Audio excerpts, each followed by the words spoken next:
og namunuan.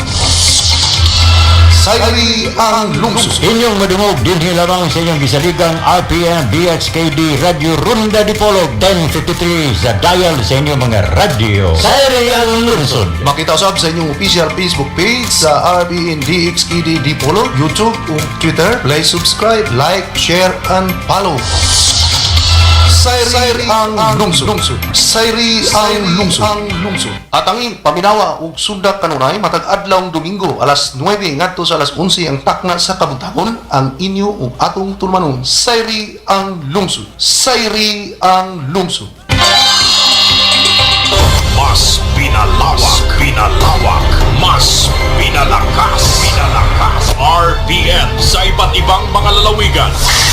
DZRL Bataan, DZBS Baguio, DZKI Iriga, DYKB Bacolod, DYKC Cebu, DXKS Surigao, DXKD Dipolog, DXKO Cagayan de Oro, DXKT Davao, DXKP Pagadian, DXXX Zamboanga, DXDX General Santos.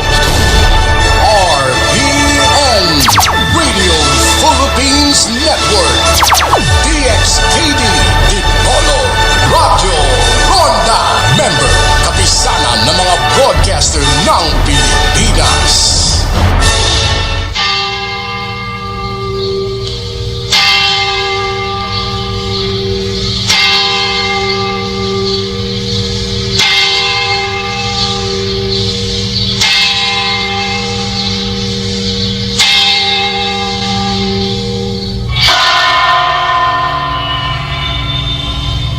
The angel of the Lord declared unto Mary, and she conceived by the Holy Spirit. Hail Mary, full of grace, the Lord is with thee. Blessed art thou among women, and blessed is the fruit of thy womb, Jesus. Holy Mary, Mother of God, pray for us sinners, now and at the hour of death. Amen. Behold the handmaid of the Lord. Be it done to me according to your word. Hail Mary, full of grace, the Lord is with thee. Blessed art thou among women, and blessed is the fruit of thy womb, Jesus. Holy Mary, Mother of God, pray for us sinners, now and at the hour of death. Amen. And the Word was made flesh, and dwelt amongst us. Hail Mary, full of grace, the Lord is with thee. Blessed art thou among women, and blessed is the fruit of thy womb, Jesus. Holy Mary, Mother of God, pray for us sinners, now and at the hour of death. Amen. Pray for us, O Holy Mother of God, that we may be made worthy of the promises of Christ. Pour forth, we beseech you, O Lord, your grace into our hearts, that we, to whom the incarnation of Christ, your Son, was made known by the message of an angel, may by his passion and cross be brought to the glory of his resurrection, through the same Christ our Lord. Amen. Yours, I'm sure. So when JMC began to write his Christmas carols, everyone, and we mean everyone, couldn't help but grow very attached to them. And so in this CNN Philippines Christmas tradition, we have, again, Mr. Jose Mari Chan, or Tito Joe, and his children, Liza, Joe, Michael, Franco, and Angelica on Newsnight. Good evening and Merry Christmas to everybody. Hi, Liza. Hi, Tito Joe, Joe, Michael, Franco, and Angelica. Thank you so much for being here, in spite of the fact that it's just Lisa here in the studio because of pandemic protocol. So let's begin with this. I wanted to ask about 2021. What big things, challenges, events happened in your lives in 2021? We'll begin first with Lisa and then go to the others who are joining us via Zoom. Lisa. The challenge for me was really trying to manage the fact that I had a son who graduated from high school. Education, as you know, has been primarily online still. And it was difficult for my son because he was a graduating senior, so he missed a lot of the milestones that most seniors will have, like a live graduation and a prom and so many things. Even his exams were not done online. So that was one of the bigger challenges. And then not being able to get together with family as often as we would have liked, or, our family isn't even so large, but whenever we do get together, until now, we don't do it all together in the same house on the same day. We'll usually have to split it. My family will be there on one night, and then let's say Joe will come on another night with his family, and so we haven't had a large one. That's one of the challenges. But you're still grateful, right? I mean, in spite of everything that's Oh, happened, yes. there are things that still made us happy, no? Yes, yes, and I'm grateful to see how everyone, regardless of their where they are or where they're coming from, has tried really their best to adapt. And I'm especially grateful for the teachers in my children's schools, because I see that they have tried their hardest to continue to make learning possible for my children and to make them not so traumatized, I guess, by the fact that we're still in the middle of a pandemic. Let's ask Tito Joe and Joe, Michael, Franco, and Angelica the same question. Tito Joe, hi, Merry Christmas to you. Again, like I said, tradition, we can't do away with this. We always have to have this every Christmas. So for you, Tito Joe, and your other kids who are joining us via Zoom, what are you grateful for in 2021? What are those big things, big events that happened in your life in the last year? Well, first of all, Pia, I want to thank you sincerely for having us every year, year after year. And, it's something that we look forward to every year. But to answer your question, the biggest challenge for me is running the business remote control. I have not flown to the south. I have not flown to Negros nor to Iloilo in 2 years. And, I talk to my people on the phone every day, 6 or 7 times a day. And then, of course, as Lisa mentioned, the challenge is getting the family together, because especially Christmas time, because to me, Christmas, the joy of Christmas is doubled when you spend it with your family. And it's tripled when you have your grandchildren with you. And thank God, Mary Ann and I have now been blessed with 8 grandchildren. 8. Okay, Michael, what about you? Yeah, Pia, of course, COVID took center stage this year as well as last year. So I'm just grateful that our family are still in relatively good health, and we still have a chance, although not as often, to get together. So I'm grateful for those special moments. Angelica? Angelica? To say the same thing as Mike, COVID and its associated challenges has been very difficult for everyone. But I am very grateful for the old friendships and family that have managed to help and nurture the relationships and withstand test of time, test of distance, and new friendships that have developed despite the remoteness and isolation that we face today. I was about to say the same thing, no? Old and new friendships. Especially those you meet online. And I think there's a line you always say, and I say to them, I hope to meet you when this pandemic is over or when things are not as restricted. What about Joe? Ikaw? The younger Joe. Pia, I would say that the biggest challenge is also what they were saying. So safety, keeping our families safe, and the schooling as well for the kids. So we have a daughter we had to send abroad. So we took her there, and we're in constant communication with her, making sure that she's also practicing, distancing and staying safe as well. Wow. So extra challenging, syempre, no? We're not just parang there's not just distance here, even if you're in the same country, but when you have family members abroad and sending the kids abroad, no, it's like what? Parang tearing you apart from them. Franco, what about you? Very similar, Pia. I think the challenge really has been on a daily basis to try to find, to not lose the hope, I guess. In many ways, we still find ways to laugh. And I think that always livens the spirit. Despite, as my dad said, it has been 2 years. We didn't think we'd get this far. I mean, we didn't think that 2 years. We'd always think that maybe tomorrow will be better. But in many ways, that sort of hopeful mentality, I guess, has sort of kept all of us and sustained all of us, which I think is a good thing. It's both a challenge and I guess a blessing, just to keep that hope. Mm-hmm. Extra challenging, but still, like you said, a blessing. Syempre, like I was saying earlier, people look forward to your dad's songs, no, Tito Joe. People look forward to your songs no, every Christmas, and not just in Christmas, no. So, and it was interesting the way you guys were able to, for like Christmas 2020, to do quarantine recordings, right? So, Tito Joe, just tell us a little bit about that. No, how challenging was that, and you know, why did you feel it was so important for you to be able to do that?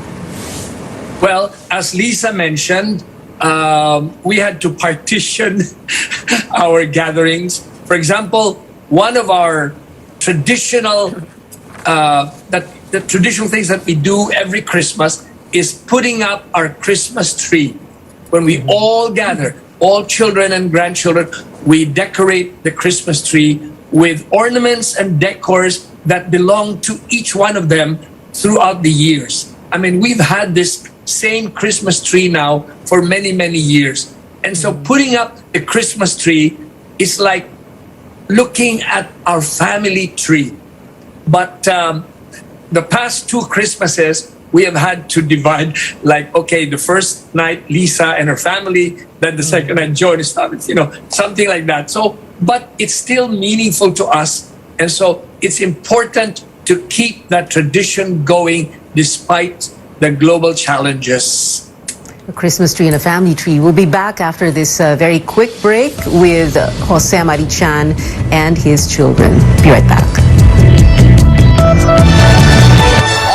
RPN Radio Philippines Network.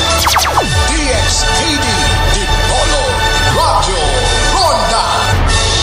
Ringo Honasan po. Sa pagbangon ng mga Pilipino, saludo ako sa mga taong patuloy na humaharap sa hamon ng pagbabago. Bilang isang ina, handa akong gawin ang lahat para sa kaligtasan ng aking mga anak. Pandemya man, tuloy pa rin ang serbisyo para malinis ang kapaligiran.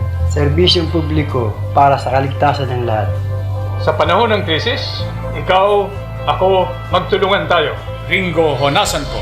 Saludo ako sa Pilipino. Merry Christmas ang bati, lahat tayo ay magdiwang. Ang Pasko mo'y panahon sa pagmaya o paghatag og kalipay sa atong mga mahal sa kinabuhi o sa atong isig katao. Kini ang inyong alagad sa dakbayan sa dapitan si Bimbim Amoy ng hinaot. Nga unta luyo ning atong kahimtang karon. Nga unta anaa kita sa luwas sa atong panglawas aron sa mabulokong pagsaulog sa pagkatao ning atong manunubos nga si Jesus. Maayong Pasko ug masanagong bagong tuig kaninyong tanan. Daghang salamat. Oras ay nag-aawitan ng Merry Christmas o kasayang tunay. Quincentenary Faith Rewind. The image of Santo Niño was among the gifts presented to Queen Juana, wife of Raja Humabon, before her baptism. The cross and the image of the Blessed Mother were the other gifts given to her according to Antonio Pigafetta. KBP marks 500 years of Christianity and this station. DXKD Dipolo Radio Ronda. Mabuhay ang malayang Pilipinas. For my babies, only vet-approved Nutri-Chunks puppies. The only one with active boost and prebiotics na Pampalisto. Made with real meat with essential nutrients to help them grow strong and healthy. Happiness! Listo, ganado sa Nutri-Chunks puppies. Uy! Salamat! Nagyaya ka na ulit! Salamat! Sneaker Valley lifted! Salamat! May bago tayong tropa! Salamat! Tayo ay buhay pa! Salamat sa Primera Light na iyanikman! Primera klase ang Primera Light inuman! Salamat, Spray! Ngayong Pasko, huwag sana nating kalimutang pasalamatan ang mga frontliners na patuloy na nagsasakripisyo. Ang mga frontliners na 24 oras ang serbisyo. Alay ng frontliners ang kanilang buhay para sa kapakanan ng sambayan ng Pilipino. Ang ating mga frontliners, ang mga bagong bayani ng bayan. Mula sa amin, para sa mga mahal nating frontliners, maligayang Pasko at manigong bagong taon! Frontliners, kayo ang bida! When it comes to my family, I make sure to give them only the best. Meals that are healthy, safe, and flavorful. Enjoy home-style goodness with Magnolia ready-to-cook chicken templados. Pre-marinated, it is made from fresh chicken. It is so easy to prepare and super delicious. Also high in protein, which helps boost our immune system. Get your Magnolia ready-to-cook chicken templados from Magnolia Chicken Stations in chicken tocino flavor and the chicken teriyaki.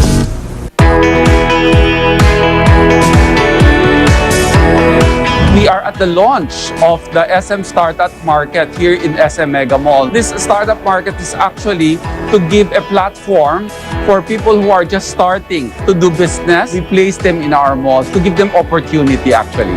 I'm the co-founder of True Brand. We are a brand of natural and clean products as well as safe and effective sanitizing products. I'm the founder and owner of the Choco Peddler. I hope to be able to open up a chocolateria with SM, and I hope to be able to touch people's hearts with my confections. We hope that this could, help a lot of the young people who wants to do business, to give them encouragement. You can start with a small one and then grow your business from there. I would like to invite everyone to come to SM. Please check with your local SM Supermall and inquire with them.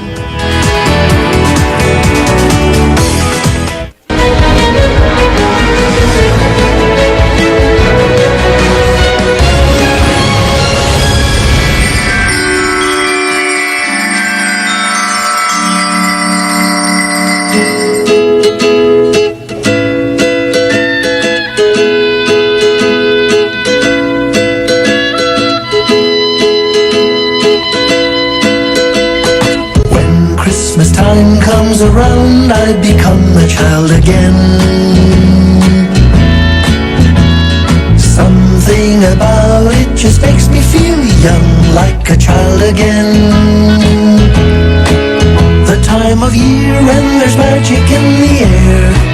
Wherever I go, love is streaming everywhere. The people I meet on the street, I wanna greet them with a cheer.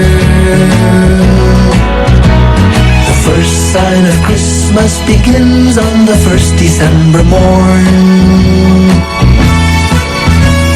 The reason for the season is baby Jesus being born. Forgive the hurts and disappointments of the past, and let us renew the ties with friends and make them last. It's great to be a child again at Christmas and all through the year.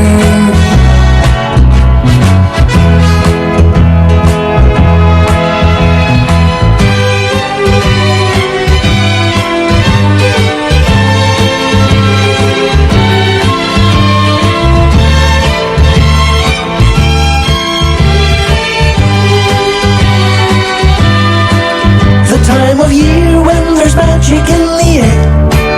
Wherever I go, love is streaming everywhere. The people I meet on the street, I wanna greet them with a cheer. Forgive the hurts and disappointments of the past. Have your friends and make them laugh. Be a child at Christmas and all through the year.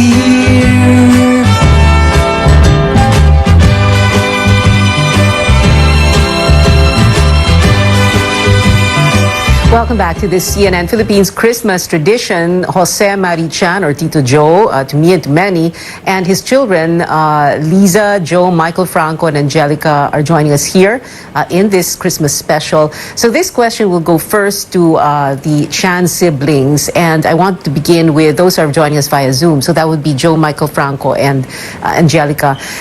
In the past Christmas episodes, our specials, I would always ask you about what were your Christmases like when you were kids, and you would make kwento about New York, for example, diba? And so many other places. But now my question is, what kind of Christmases do you give your own children? What we do still is the Advent calendar. So our youngest still gets excited every day to open the door for that day. So for example, December 15th, what is the surprise lurking behind the door of December 15th? And so it's a countdown until you reach December 24th.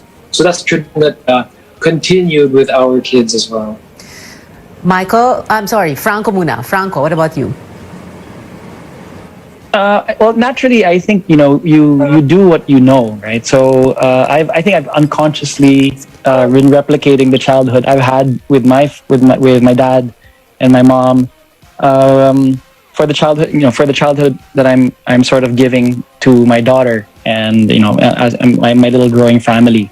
I guess that's how traditions are made, no? I guess if I were to say that sort of togetherness, following the theme that Dad said, if togetherness has always been sort of a tradition, whether happy or sad, stupendous, or even simple ones, all of them are special. And I think that is one tradition that that I definitely am imparting, and I want my kid daughter to sort of get used to. No choice. Yeah. Okay, well, Michael and Angelica pala don't have kids yet. That's right. Pero madadagdagan din yan, yung 8 grandkids. So we're gonna go to Liza now. Liza, tell us. Well, when I was growing up, as you know, I grew up in New York, and it was really just our immediate family. And so a big part of my Christmas were the religious traditions. So since my eldest was a young kid, I would bring him with me to Simbang Gabi, Misa de Gallo, and I think my kids still look forward to that excitement of they're tired, but then I wake them up and I say, we have to go. And then I try to involve them also with serving.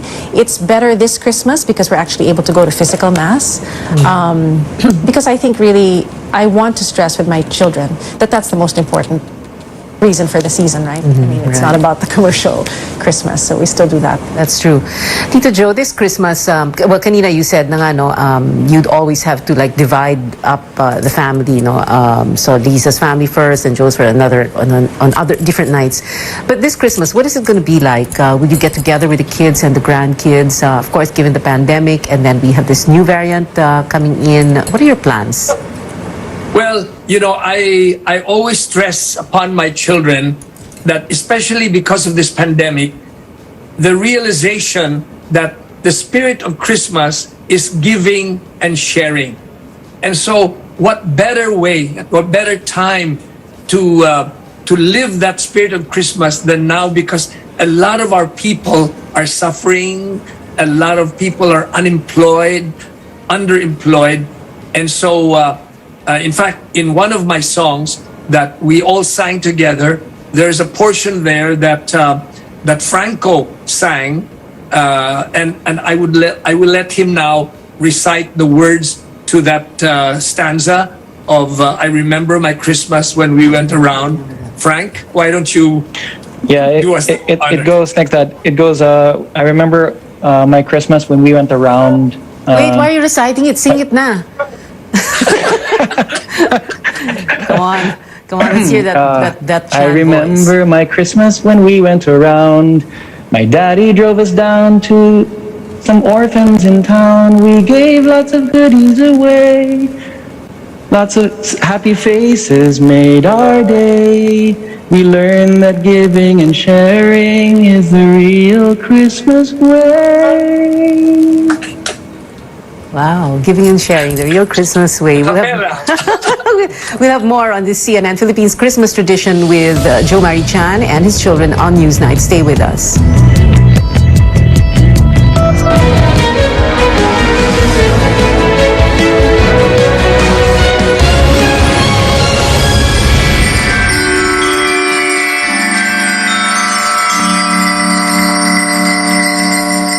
Welcome to our world, where we empower our customers to determine their personal path to financial success. Introducing the Bancom Experience Program from Bank of Commerce, an exclusive membership program for a discerning few. Enjoy more personalized banking and access to exclusive benefits that suit your lifestyle, including a safer banking experience with the EMV debit card, higher EMV debit card withdrawal limits. Grow a successful and rewarding financial future with experience from Bank of Commerce. Visit Bank of Commerce online for more details. Sa pagbangon ng mga Pilipino, Saludo ako sa mga taong patuloy na humaharap sa hamon ng pagbabago. Bilang isang ina, handa akong gawin ang lahat para sa kaligtasan ng aking mga anak. Pandemya man, tuloy pa rin ang serbisyo para malinis ang kapaligiran. Serbisyong publiko para sa kaligtasan ng lahat. Sa panahon ng krisis, ikaw, ako, magtulungan tayo. Saludo ako sa Pilipino. DXKD, Dipolo, Radyo Ronda. Quincentenary Faith Rewind. Ferdinand Magellan died in the hands of Dato Lapu-Lapu in the Battle of Mactan. Spanish navigator Juan Sebastian Elcano took command of the voyage, which finally reached the Spice Islands. To date, the expedition is also known as Magellan-Elcano Expedition. KBP marks 500 years of Christianity and this station. Honorable Angel Halusos Carion, Batanon, Buutan of Malagaron, City Councilor of the Pitan City, Chairman, Committee on Tourism, Committee on Labor, Committee on Child Welfare and Development. Honorable Angel Halusos Carion, Batanon, Buutan of Malagaron, City Councilor of the Pitan City. DXKD, Dipolo, Radyo Ronda. Tatay ko? Ang tatay ko? Tatay ko? Ang tatay ko? Si Tatay Digong? Si Tatay Digong. Si Tatay Digong, Si Tatay Digong? Siya ang tatay ko. Taas noo nating pagmalaki tayo ay Pilipino.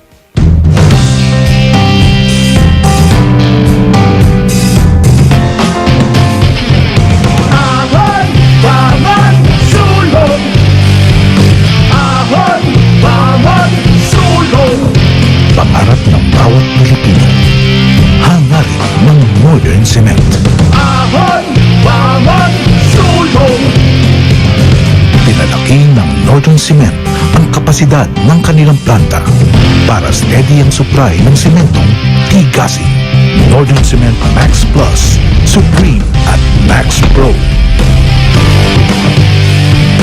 Ahon, bawat sulong.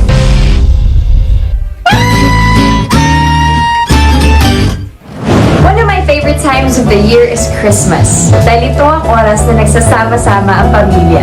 May reunion ng barkada. It's a time for giving and receiving, and it's the best time to choose love. To choose what's true. Kasi ito naman talaga yung mahalaga, di ba? Ito yung mga bagay na totoo. Kaya this Christmas, we choose family, we choose friendship, and we always choose love. At kasama ng GSM Blue, let's choose what's true. Ako po si Sue Ramirez, and on behalf of my Ginebra San Miguel family, maligayang Pasko po sa inyong lahat.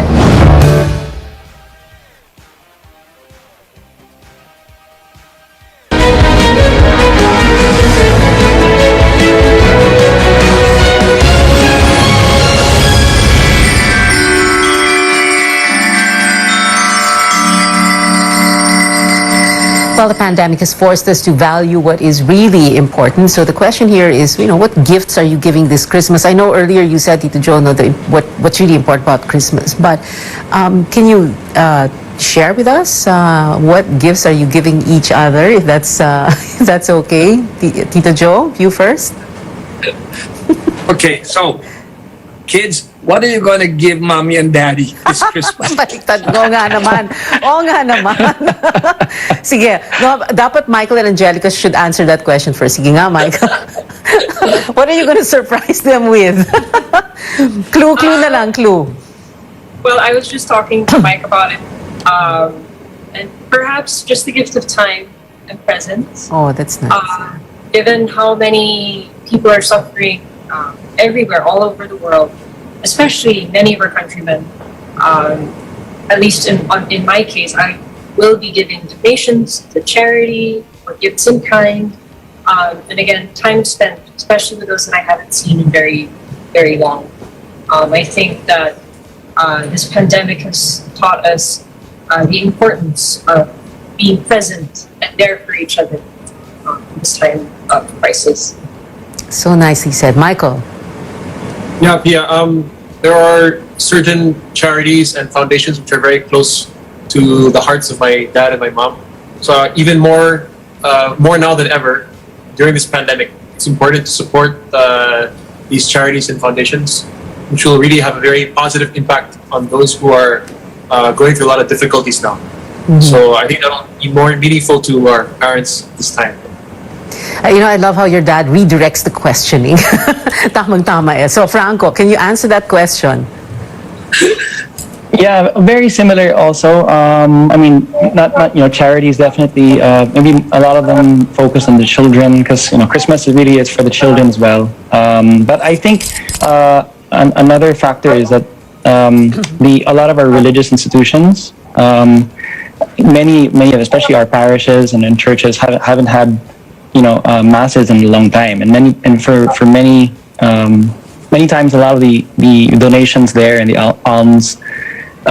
They get a lot from just people who attend mass, and since we haven't had that in such a long time, we make sure to remember them. So many times, I think through the example of mom and dad, we would oftentimes give them donations in their name. So I guess the surprise is which donation will it be? Which charitable institution will be this year? You guys are so sweet, Joe. The younger Joe, Yeah, I would say the same also, Pia.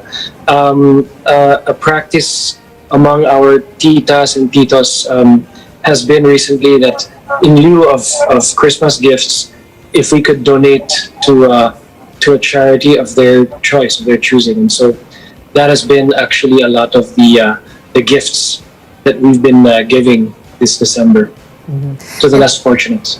And Liza, I'm sure you're going to say the same thing, but there's also an added layer here because, like your other brother, one of your kids is abroad, no? So, Yes. ibang klaseng Christmas to. Yes. That's my son. Unfortunately, will not be with us this year. He will be the missing member of the family. So don't cry. Yeah.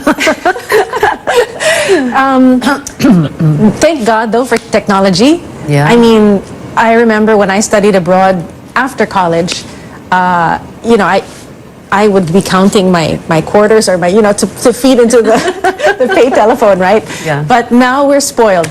And so yesterday, I spoke with my son and I was saying, well, how are you? And, did you do this? And make sure that you pay for this bill. And then he just mentioned very casually, oh yeah, I spoke with Lolo and Lola. They called me and they call me regularly and they're asking how I am. So at least we feel reassured that we have that, because it's hard to travel now with the pandemic, right? You have quarantine and then testing, and so it makes it prohibitive to travel as easily as we used to do before. So thank God for technology, like you said, no? I mean, the very thing that we thought kept us apart before the pandemic is the one that's keeping us together. So thank you for that, especially in pag-Christmas time, no? And it's so important for Filipino families to be together, families all over the world, syempre. Final words na lang from Tito Joe. We'd love to hear from you, your Christmas message. Well, I really hope and pray that this pandemic will soon be over. So I keep praying to Saint Joseph and to Mother Mary to help us. But anyway, I want to go back to your question. And the first thing that I want to do is to protect the people working for us, our employees. They're the first that you have to. And then, of course, you also help your parish churches. I'm talking now to the audience. Your parish churches need your help much more than ever. So I want to wish everyone a truly blessed Christmas, complete with God's loving blessings of good health, prosperity, and joy in your hearts. And I really hope, Pia, that this election we will be able to choose a leader with the help of God, that the leader who will have the vision to lift our country so that our people will have productive and better lives.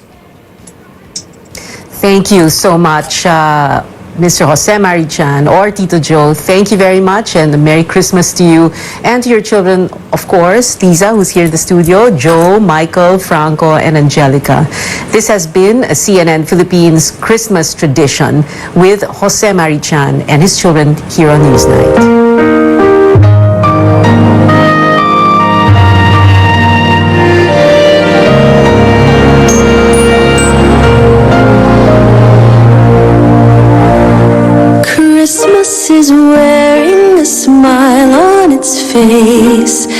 setting the world aglow.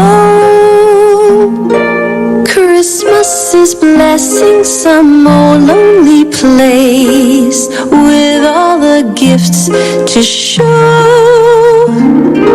Carols that float in the air day and night, and candles that burn with a warm friendly light.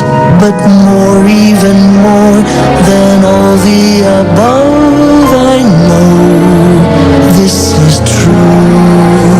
Each day of the year can be Christmas if love is the gift from you.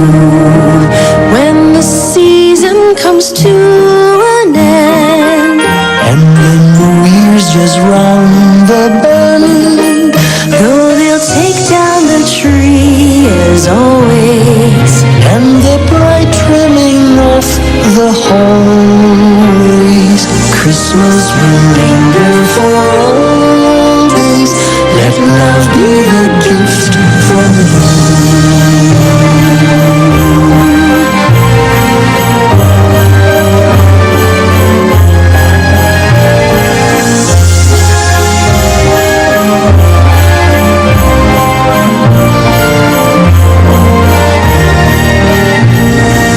Carols that float in the air day and night, and candles that burn with a warm friendly light. But more, even more than all the above, I know this is true. Each day of the year can be Christmas if love is the gift from you. When the season comes to an end and the new year's just round the bend, though they'll take down the tree as always, and the bright trimming off the hallways, Christmas can linger the whole year through. It's you that can make this true. Let love be a gift from you.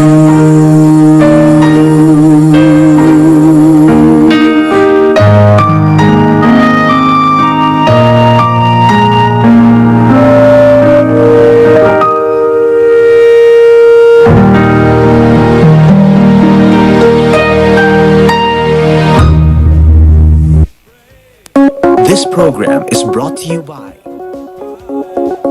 Mas pinalawak, mas pinalakas, RPN sa iba't ibang mga lalawigan.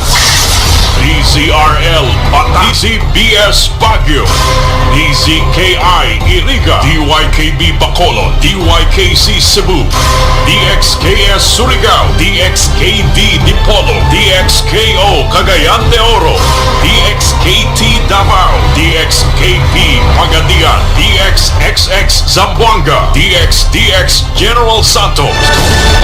RPN Radio Philippines Network, DXKD Dipolo Radio Ronda, member kapisanan ng mga broadcaster ng Pilipinas.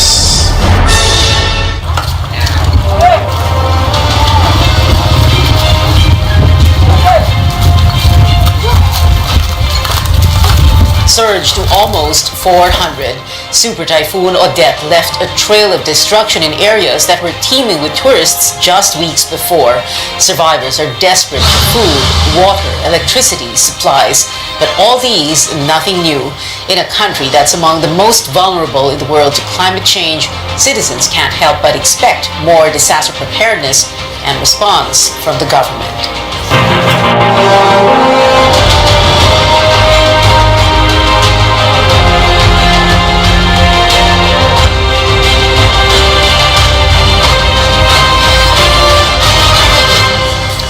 Good evening, I'm Pio Ontiveros. Welcome to your weekly political appointment fix, politics as usual. Our first guest tonight, the Public Information Officer of Dinagat Islands, Jeff Crisostomo. He is representing Governor Kakabag-Ao. Good evening, Jeff. Thank you for joining us. You're joining us from Butuan, correct?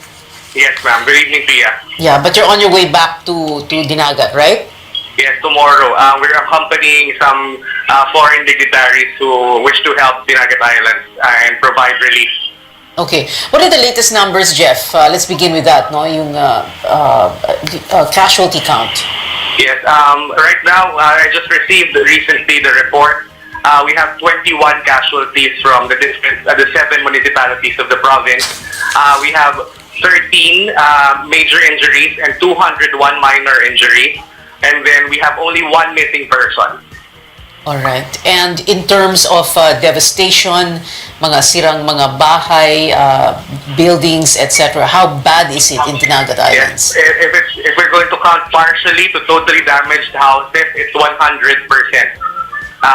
Even the governor's house was not spared. Her whole roof collapsed. And in terms of totally damaged houses, we have 14,000 households out of 23,000. All the rest were partially damaged. Are the residents of Dinagat Islands going hungry?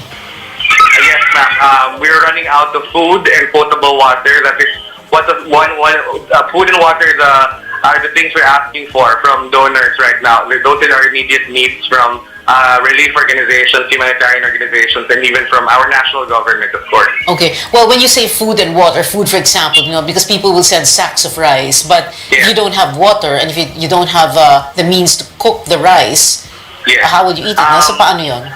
Yung mahalaga po, we need filtration, water filtration units that would purify water. We have several water sources for drinking water. We have rivers that can be used that just need to be filtered so that they could be safe to drink. And then we have we actually need more rice because our rice during the typhoon got wet. So we can't distribute them now to the people, our prepositioned goods. Oh, all right. And what else is happening there? Like you said, you need food and water, but what else is happening? What else is needed? Yes, right now, since after the typhoon, we still don't have electricity or telecommunications, but we have restored partial connectivity, 2G connectivity in some areas. In the municipality of Tubahon, one of the far-flung municipalities in the north, one of our projects, Governor Kakabag-Ao's project, satellite internet with Ateneo Davao, is still intact. So they were able to communicate to the outside world only today when they were able to get a generator set to power the satellite dish. And then in the capital municipality, since Surigao City now has signal finally, panasasaga po namin yung signal papunta sa San Jose, sa capital po, from Surigao City. But we still need more repairs for telecommunication infrastructure. Globe and Smart have already been contacted and they have committed to send people, engineers, to fix their equipment and their infrastructure. There was enough warning, Jeff, hindi ba? Pag-asa did say what kind of a typhoon this would be, or kulang ba yun? Were people caught off guard? Actually, we weren't because we already knew that it would intensify to a Category 4 typhoon. Well, you said Category 5. Sorry, Category 5. Preemptive evacuations were already made long before signal number 1 was declared. So the only evacuations we had to do were the forced evacuations, but there were only few who needed to be evacuated involuntarily. Okay. So right now, most of our people who were in the evacuation centers, they also suffered the brunt of the typhoon because our evacuation centers, even if they were well built, and some of them are brand new, were just turned over by the DPWH to the provincial government. The roofs also were blown away. My God. Okay. Jeff, a typhoon in itself, as we all know, is not a disaster. It's a natural hazard exacerbated by climate change, but also by the fact that we fail to prepare. And of course, I'm not referring to relief goods or rescue teams on standby, but to disaster mitigation measures. So would you say that Governor Kakabag-Ao and the LGU, and your LGU, can you say that your LGU, with the actions you've taken and the policies you have in place, did not in any way contribute to the disaster? Yes, we can definitely say that. Governor Kakabagaw has always been an advocate of climate mitigation. Our programs are centered on conservation of the environment, as well as ensuring that our disaster risk reduction and management were in sync with the goals and the values of conservation and climate change mitigation. In fact, our DRRM office in the province is actually an award winner when it comes to disaster risk mitigation and climate change action. So we were really prepared when it came to the typhoon, but the strength of the typhoon was actually, we didn't expect that it would be that strong. Even buildings collapsed because of the strong winds. They were torn like paper. Well, other people in other areas describe it as some kind of a mini Yolanda, and that's what Governor Artiap of Bohol is going to say. I'm going to speak to him in just a bit. No, may pagka-Yolanda ito, hindi ba? Medyo po. Actually, we were saying that it was reminiscent of Yolanda, but if not, it was much worse. Because in Yolanda, we didn't have much property damage, and we had 0 casualties during that time. So we had that same kind of preparation, even better than our preparation in Yolanda. So this is really, I don't know, it's something that we couldn't really predict, but even if we couldn't predict it, we knew that we had enough preparation and it shows also in the very relatively low casualty count. But for us, one death in any disaster is one death too many, of course. But still, we express our condolences to the families of those who lost their loved ones. Well, of course, we hope that help gets to you as soon as it can. Thank you very much for joining us. The Public Information Officer of Dinagat Islands, Jeff Crisostomo, speaking for Governor Kakabagaw. We'll be back after a quick break. Stay tuned.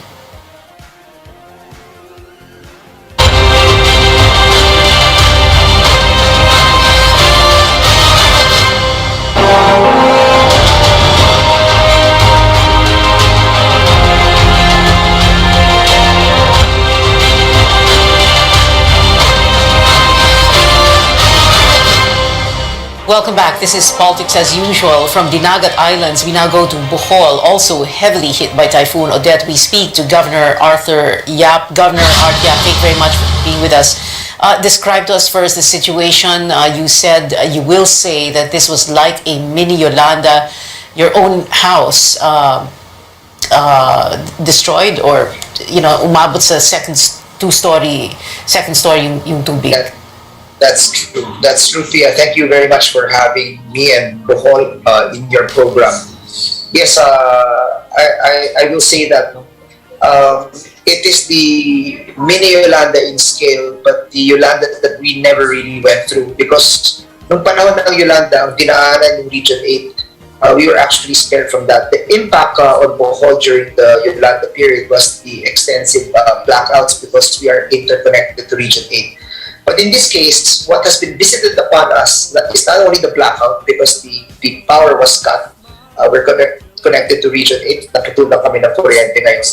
But dinaanan pa kami ng bagyo. You have to remember that Yolanda was about 235 kilometers per hour sustained winds. And this typhoon was at 200 with gustiness of around 240. So parang nandun na rin. And the situation is really bad, because nung naputulan kami ng kuryente, we've been on blackout for since Typhoon Odette hit landfall here in Bohol. Since that day, naputulan kami ng kuryente, bagsak ang mga transmission lines, bumagsak rin yung communication lines namin. So we couldn't even talk to each other. We couldn't talk to the mayors. We didn't know what was happening. We didn't know where to direct help. And 2 days into the typhoon, we've only talked to 21 out of our 48 mayors. It was only yesterday that we got to talk to our 48 mayors, or about 3 days after the typhoon left. So what happened here was, bagsak ang communication lines, bagsak rin yung power lines. Without power, our refilling stations don't work, so wala kaming tubig ngayon. And that's the reason why we're asking for generators, and we're asking for water supplies, water refilling trucks. in Bohol right now. This is an island of 1.4 million people. And earlier Gov Art, 75,000. earlier kausap ko Gov Art si Jeff Crisostomo, PIO of Dinagat Islands. He was saying that people in Dinagat Islands are going hungry. Is that what is happening also there in Bohol? Yes, when I was listening to the Dinagat report, it's like it's very much characteristic of what is happening here. There are just some very important key nuances. No? In terms of size, this is 1.4 million people. Right. So, grabe yung problema dito. Not to say that we are not sensitive to the plight of our fellow Filipinos who are undergoing the same tragedy. But iba talaga yung natamaan yung buong island mo at meron pa kami, and that's about 4,000 square kilometers of land. And then I have about 65 island barangays in northern Bohol. And they're grabe ang impact because we're talking about people na nawalan sila ng livelihood because wala na yung mga fishing piers at saka yung mga bangka nila. Their homes are destroyed and they have no water because there's no fresh water in the islands. You get that from the mainland. And there's no fresh water from the mainland because there's no power. And another thing that I've been saying is that the distribution utilities here don't have the capability to even fix their transmission lines. That's why I've been asking for boom trucks to come and help them at least clear the debris from the roads and clear the concrete lines that have collapsed to the national roads, so we can turn one-lane passable roads into two-lane passable roads. No? And they don't have that capability. That's why I've been asking for support from the national government, the LGUs. Well, are they sending that? Are they sending those boom trucks, for example? Well, we have yet to receive that assistance. No? But I hear that Meralco has expressed interest. Maynila has also expressed interest in sending truck and water refilling capabilities. But the question is, it's a race against time. Right. Water, food are so fundamental and basic, and we're entering day 5 tomorrow. And many communities, we've just started to distribute food packs and water in what little way that the provincial government can, considering all our funds are depleted. And so because of COVID, no? And so we continue to ask the DSWD to please send us at least the financial assistance to capacitate us to immediately buy from groceries and supermarkets here and directly order from suppliers what food and water we can distribute to our people. Kanina lamang Gov Art at around 6 p.m. ang death toll nyo was 97. Right now, we're approaching 9 in the evening. 97 pa ba or tumaas na? Tumaas na po to. We are already at 99, 16 missing, injured 189. And at least this one I can say that the forced evacuation measures must have worked, because in Yolanda we saw that the death toll there was upwards of 6,000. So this is nowhere near the 6,000. 99 dead, missing 16 and injured 189. It is still a tragedy. One death is one death too many. But even so, I feel that the preventive forced evacuations that the mayors did for the 48 municipalities worked. Gov Art, my last question, a typhoon of course, and this is something I'd asked Jeff Crisostomo of Dinagat Islands a while ago. A typhoon in itself, not a tragedy, really not a disaster, but it's a natural hazard, and if we fail to prepare for it, and not just by relief goods or rescue teams on standby, by disaster risk reduction mitigation measures. And I wanted to ask if the local government of Bohol, can you say that you had been able to focus on the DRRM so that we don't have situations like this, no, a natural hazard turning into a disaster, no? I think, Pia, that dealing with super typhoons should be the benchmark. We in the Philippines are one of the most climate vulnerable countries, no? And we go through an average of 22 tropical cyclones in a year. But for me, my takeaway here is I shouldn't be looking at the average. And I recommend all our provinces must be looking at the Typhoon Odette, Typhoon Yolanda type of a benchmark. And so in that respect, I say that I'm going to be looking at this more seriously, and I have to go back to the drawing table and discuss this with the mayors on how to climate-proof Bohol in the coming days. I feel it's not that we did not, we failed, but I believe that we could have done better, and we will be doing better in the coming days. We are going to be reassessing what happened to Bohol in the aftermath of Super Typhoon Odette. That's very good to hear, Governor Art Yap of Bohol. Thank you so much for your time, and we do hope that you get the help you need right away. Maraming salamat sa'yo. More from our guests when we return. This is Politics as Usual.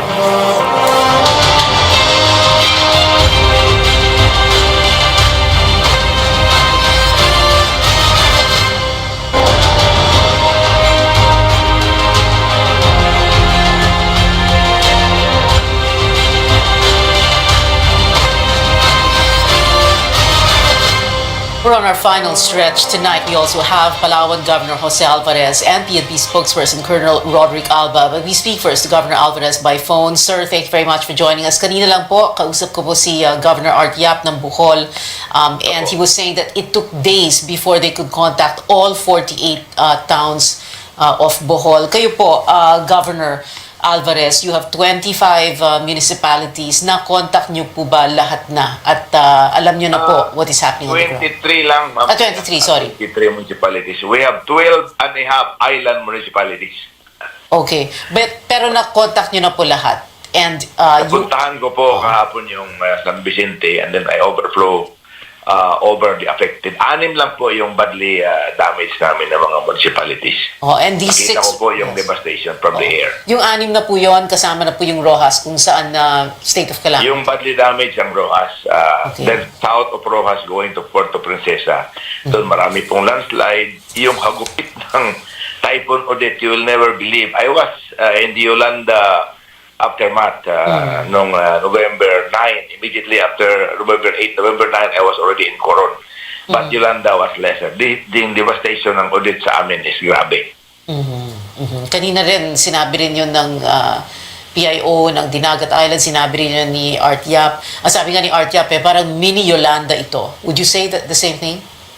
No, this is larger. What hit us in Yolanda was only the Coron side and the Busuanga side of the northernmost. Parang ngayon, dahil sa amihan, parang tinulak itong bagyo na ito down southward. So tinamaan natin, yung unang-unang tinamaan yung, of course, dumaan lang sa Cuyo Islands, pumunta sa Araceli. Yung Araceli is also an island municipality, sharing the same island with Dumaran Island, Dumaran municipality. So, yung Dumaran po, yun, isa sa mainland, isa po sa island. Doon po ako kahapon galing. I was almost 3 hours in the air.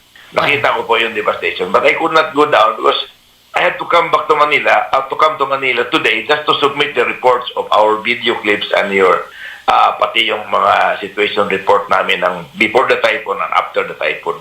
And doon na po, binigay ko na kay General Manager Escalada, hoping that he will immediately act like the Yolanda NHA assistance to Palawan. The day after dumating ako sa Coron, on the 10th, November 10th, of that 2 days after the Yolanda, nandoon yung 17 million dala-dala ni Congressman Chicoy. And then meron din akong dalang cash na 13 million galing sa probinsya po. Immediately, pinamahagi namin doon sa nakita namin na bahay. Kasama na namin yung DSWD, kasama namin yung COA with pictures. Kung ang bahay mo 10,000, to our estimate, bibigyan ka agad 10,000 pag sa sakong bigas to rebuild. That's why in Yolanda, December Christmas, we already were lighted up. Nawala na pong, kasi tinulungan din kami ng mga taga-Mimaropa. In November, naayos po namin ang kuryente. Pero ang difference po ngayon, Yolanda, November, so like you were saying, before Christmas, okay na. This is like 2-3 days before Christmas.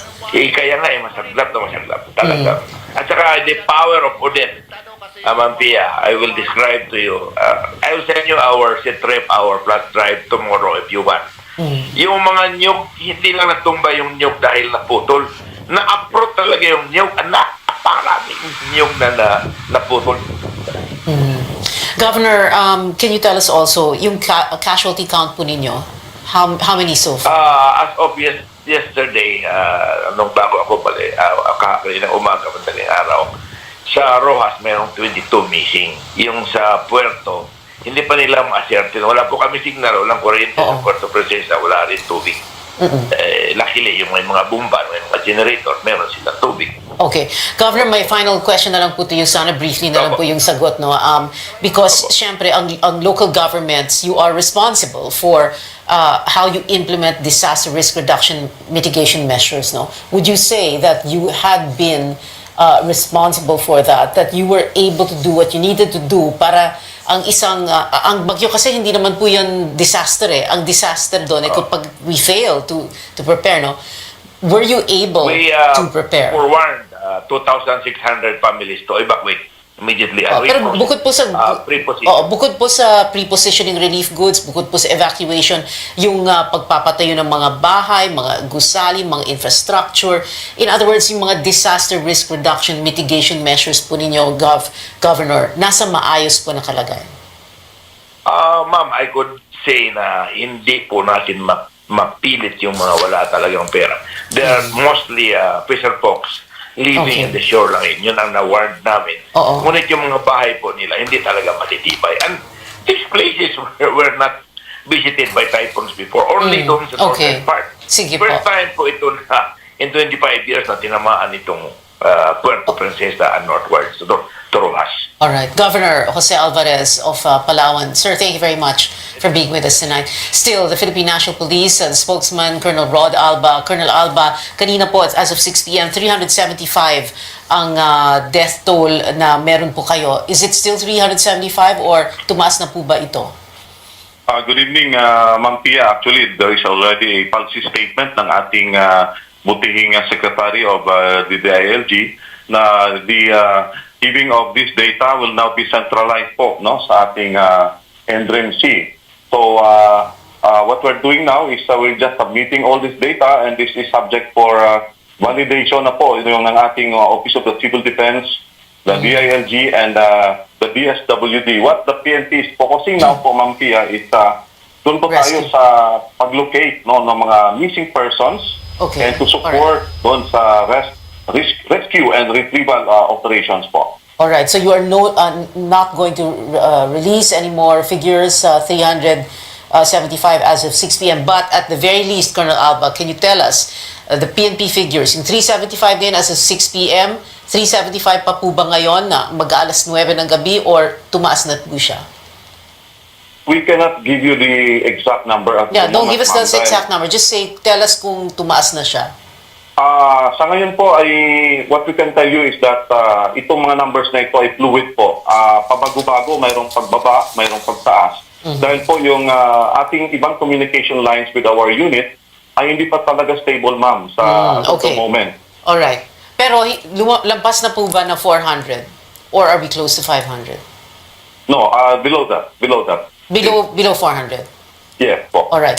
Colonel Alba, thank you very much for joining us tonight. I'm sorry we ran out of time, but thank you still. So we want to thank all our guests, Palawan Governor Jose Alvarez, Bohol Governor Art Yap, the PIO of Dinagat Islands, Jeff Crisostomo, representing Kakabag-Aw, and PNP spokesman, Colonel Rod Alba. You know, we have this usual extra about talking politics here at this table, but not tonight, not with this aftermath of a mini Yolanda. Typhoon Odette, Super Typhoon Odette. This is Politics as Usual. I'm Pia Ontiveros. See you back here next Tuesday, 8:30 p.m.